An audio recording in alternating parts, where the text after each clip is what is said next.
l'entreprise avec mon frère Frédéric. Donc l'entreprise, c'est l'Atelier Martin. On a 6 salariés. On s'est installé en 2002 en charpente, menuiserie, isolation et cloison sèche. Et on fait de l'éco-construction pratiquement depuis 2004. Voilà.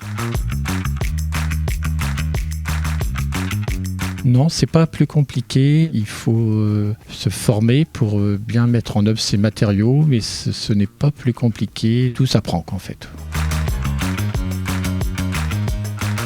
Oui, dans l'éco-construction, voilà, il faut quand même avoir certaines valeurs pour pouvoir s'impliquer et être à l'écoute aussi du client, qu'on soit le chef d'entreprise ou le salarié sur le chantier.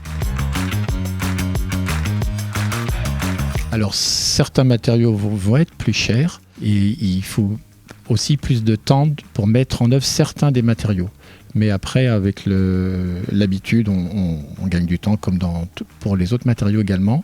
Mais aussi, c'est des matériaux bien mis en œuvre, ils vont être plus durables qu'en fait. Il y aura moins besoin de remplacer l'isolant au bout de 10 ou 15 ans s'il a parce qu'il a une meilleure tenue en fait. Alors nous, on travaille beaucoup sur l'ouest de Rennes, sur le bassin de Rennes, où il y a les longères en bauge, c'est-à-dire en terre, qui étaient surtout les maisons des maraîchers en fait. Et c'est vraiment des maisons qu'on aime et on travaille sur des rénovations complètes, parfois avec un cabinet d'architectes de la région de Rennes. C'est des maisons sur lesquelles on aime travailler.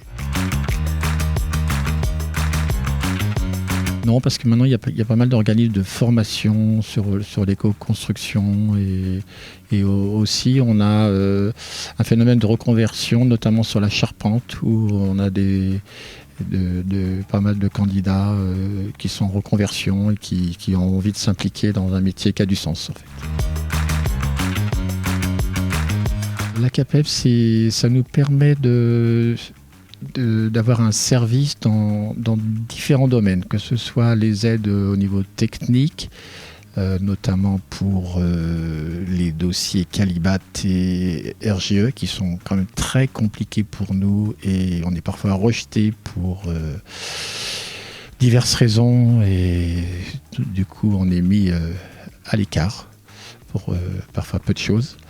Et donc la CAPEB, c'est aussi un service juridique, un service de formation et aussi social pour la gestion des payes, par exemple. Pour une petite entreprise comme nous, on se sert de tous les services.